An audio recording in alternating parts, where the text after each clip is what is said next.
Welcome to the Deep Dive. This is where we take your source material and, well, we really dig in to find those key insights, maybe some surprising facts, and those aha moments you weren't expecting. Today, we're doing a focused exploration, a real deep dive, into something that honestly affects every single one of us, the future of human potential, especially now, in this AI-driven world. Our goal today, cut through all the noise, and tackle this fear that seems to be everywhere, this idea that AI is just here to take jobs, make us more isolated, and generally make life worse. But the material we have in front of us, it claims something totally different, pretty much the exact opposite, actually. That AI's biggest invention won't be smarter machines, but better opportunities for everyone. It's a big claim. Let's unpack it. What's really striking, looking through this, is just the sheer scale of the vision. Yeah. It's not just talking about tech. It's framing this as a global movement, trying to shift how literally 8 billion people think about AI. Turning that fear and, frankly, misinformation into genuine opportunity and human flourishing, as they put it. Yeah. And it suggests that even with all this anxiety floating around, the data actually supports a really optimistic future. Okay, so let's start right there. Perception versus reality. Our sources talk about what they call the great AI misunderstanding. They point to surveys, these are from 2025, showing 77% of people thinking AI will lead to job loss within the next year. And over half of Americans, 52%, are more concerned than excited. Plus, almost a third of workers globally, 30%, worry about being replaced within 3 years. Yeah. That's a lot of fear, isn't it? It really is. A huge amount. But then if you connect that to the bigger picture, like the World Economic Forum's Future of Jobs report, also from 2025, it tells a stunningly different story. It projects AI will actually create 170 million new jobs by 2030. Create? Wow. Yeah, create, Yeah. while displacing maybe 92 million. So do the math. That's a net gain of 78 million jobs. 78 million more jobs. Exactly. Which really brings up a critical question, right? Why this massive gap between the data and, how people feel? Right. And this is where it gets really interesting, I think. The source kind of suggests that, well, fear sells clicks, hope takes explaining. It's just easier to write a headline like AI is coming for your job than it is to explain the details of how, say, a cleaner could become a facility intelligence specialist using AI tools and maybe get a 35% pay bump. The scary story is just stickier. It is. And the research we looked at also points to these massive benefits that often get overlooked, like AI making expertise way more accessible than it used to be. Or these AI mental health companions, some studies show they can cut loneliness by 40% or even more. 40%. That's huge. It's significant. Plus, AI education platforms opening up world-class learning in places that never had it, and workers using AI tools actually reporting they're happier in their jobs. Better work-life balance. The core problem, this source argues, isn't the AI tech itself. It's education and access.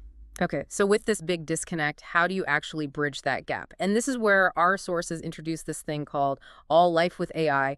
They describe it as a whole ecosystem, basically designed to turn that fear into real opportunity. And it's built on 3 main ideas. First, education through experience. So instead of just telling you AI is good, they let you actually play with it, experience it. Which makes sense. Hands Yeah. up. That's Second, universal accessibility. Everything is free. Every tool, every resource, no hidden costs, no paywalls, totally free. fine. Okay. And third, evidence-based optimism. Every claim they make, they back it up with actual data, research, real stories. That approach seems crucial because it hits that fear factor head on, doesn't it? It's not theoretical, it's practical, tangible. Exactly. Let's dig into some of the specific features. They have this thing called the AI Career Impact Calculator, and it's not just some simple quiz. It sounds pretty sophisticated. It looks at your current job, your experience, education, even where you live, and it shows you exactly how AI could, boost your career. So it personalizes the potential. Right. For example, they mention a farm worker. Instead of being replaced, maybe they become a precision agriculture specialist, using AI for crop monitoring, drones, predictive stuff. And that's not just a new title. It could mean a 30, maybe even 50% salary increase, plus a clear path to learn how. Imagine seeing that for yourself. Yeah, that would definitely change your perspective. And they say over 50,000 people have used this calculator Right. with really life-changing results. Like, there's a story of a 55-year-old admin assistant. She found out she could become an AI productivity coordinator, Wow. or a maintenance worker shifting to a predictive maintenance specialist, even a waitress who found a way to become a customer experience designer. Real people, real shifts. Makes it concrete. Then there's the AI Mythbuster quiz. which sounds kind of fun, actually. It takes those common AI fears, like AI only helps the highly educated, and counters them with facts and stories. Like the farmers in Kenya? Exactly. Or the cleaners in Chicago becoming smart building coordinators, things like that. Over 100,000 people took it, and apparently it led to a 73% positive shift in how they felt about AI. That's a measurable impact on attitude. Definitely. And then there's the Interactive Learning Hub. This is where you actually get your hands dirty. You can try out AI writing tools, simulators for customer insights, design tools, all in a safe space, with tutorials, examples, even online communities to help out. So learning by doing. Precisely. And finally, they really push the success stories, hundreds of them, like Maria, a single mom, house cleaner who used the platform to move into facilities management, earning 40% more. Wow. Or James, 62, factory worker, now a human AI collaboration specialist. These stories make it real, not just numbers. Absolutely. Taken together, it really shows they're trying hard to make AI feel, well, tangible and relatable for everyone. And the numbers you mentioned are compelling. Over 500,000 users, 127 countries, 73% shifting their attitudes, 67% feeling more confident about their career. It really sounds like it's turning people into AI advocates. It does. But, thinking about this, providing all this for free, globally, how do they keep that going? Is it sustainable? Does the source get into that? That's a really good question. They do touch on it later when they talk about the sort of the bigger vision and the tech behind it. They mention things like community support, corporate partnerships, using open source stuff, ongoing research. But yeah, we'll get more into the how later. But before that, the source highlights another really critical point. They realize that this AI fear, it's often tangled up with just general anxiety, depression, feeling powerless. And you can't really teach someone effectively if they're struggling mentally, right? So this led them to create something they call the AI wellness revolution. Ah, that's fascinating. Recognizing that AI could actually play a positive role in mental wellness, especially for people who maybe can't easily access traditional therapy. The research cited suggests these AI mental health companions can significantly reduce loneliness, like that 40% figure. Yeah. And they can offer immediate support, during a crisis, give personalized coping strategies, and they're there till end of 47. No judgment, no cost barriers, which naturally brings up the big question. Is this about replacing therapists? Exactly the question they tackle head on. The source points out that, yeah, a lot of mental health AI was maybe aimed at the privileged few, but their platform, the All-Life Wellness AI, is meant to be comprehensive, free, and global for absolutely everyone, and they're very clear. It's not a replacement for human therapists. It's a supplement, a support. Okay, a complement. Right. It gives immediate help when maybe a person isn't available. It uses proven techniques like CBT. That's cognitive behavioral therapy. Right, helping change negative thought pattern. Yeah. And it can even help connect users to human professionals if needed. Actually, they found users of the AI tools are more likely to seek human help when they need it, not less. That's a crucial distinction. So it's more like a bridge or a first step for some. Could be. So what does this wellness platform actually offer? Well, there's a 247 AI mental health companion, and it's not just a simple chatbot. It's trained in those therapeutic techniques we mentioned. It can help during panic attacks, guide breathing exercises, offer CBT stuff, and make those connections to human help. They've logged over 200,000 crisis conversations, with 78% saying they felt better after. That's impressive for immediate support. Yeah. And there are other tools too, like a comprehensive goal tracking system. Uses AI to help set smart goals.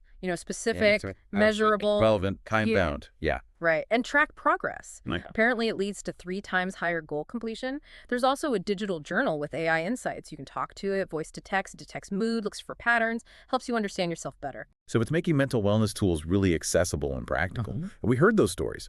Jennifer, the single mom, using it for postpartum depression and job anxiety, then getting promoted. Right. And Robert, the widower, finding it like a wise friend to process grief and even start a new venture. Those personal impacts are powerful. They really are. And this whole thing, career and wellness combined, has just exploded into a global movement. Users in 127 countries, 15 languages. And what's really interesting is that developing countries are often jumping on board faster. Maybe less baggage about AI fear, more focus on the opportunity. That makes sense. We see these examples like farmers in Kenya boosting yields by 25–40% using techniques learned on the platform, or garment workers in Bangladesh becoming quality intelligence specialists. It really points to a fundamental shift, especially where the benefits are so direct and obvious. This source also mentions corporate partnerships for upskilling, integration into universities, community colleges, enhancing traditional education with this practical AI literacy. Mhm. It sounds like they're building a real ecosystem. Yeah, a collective impact. So how does this actually change minds on a big scale? They track this metric called the influence multiplier. They found that, on average, one person whose mind is changed goes on to positively influence about 8.7 other people. Nearly 9 others. Yeah. So their 500,000 users, they've likely influenced, what, around 4.35 million additional people, just organically, like ripples in a pond. That's a powerful organic growth model. And connecting this to the bigger picture, it's also driving what they call a research and data revolution. Hmm. They collect anonymized data, with consent, of course, to really understand AI fears, what teaching methods work, how to scale mental health support effectively, user satisfaction. And they contribute this back to the wider scientific community, so it's a learning loop. Right. Now, let's talk about the tech itself for a minute, because a key part is that it's designed for everyone, not just tech wizards. Their whole philosophy is user-centered. That means plain language, visual guides, different ways to do things like using voice commands.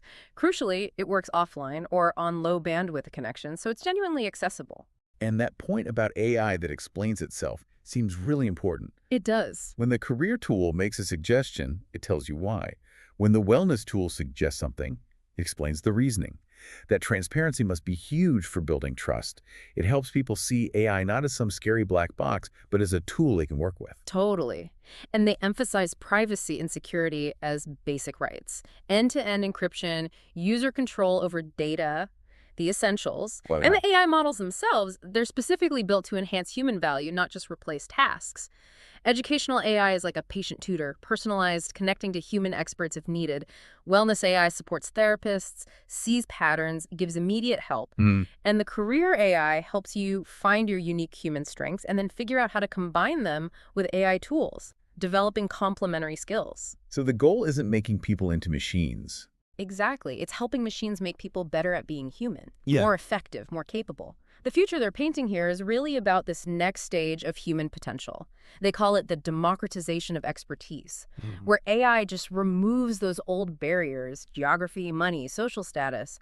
That farmer in Bangladesh gets access to the same level of agricultural knowledge as someone at, I don't know, MIT. That's a powerful idea. Yeah. Which leads to a really interesting question.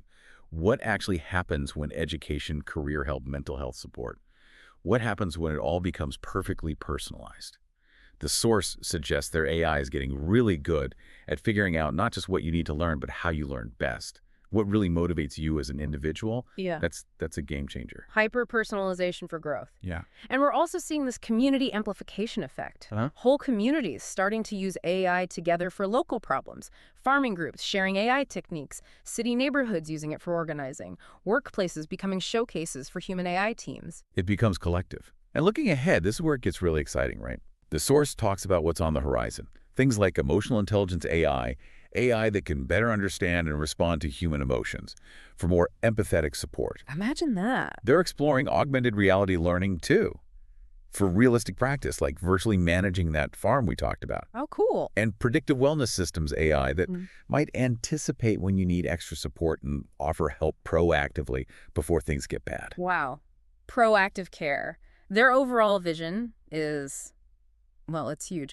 Reach 1 billion people with this positive AI education and mental health support by 2030. 1 billion people. Yeah.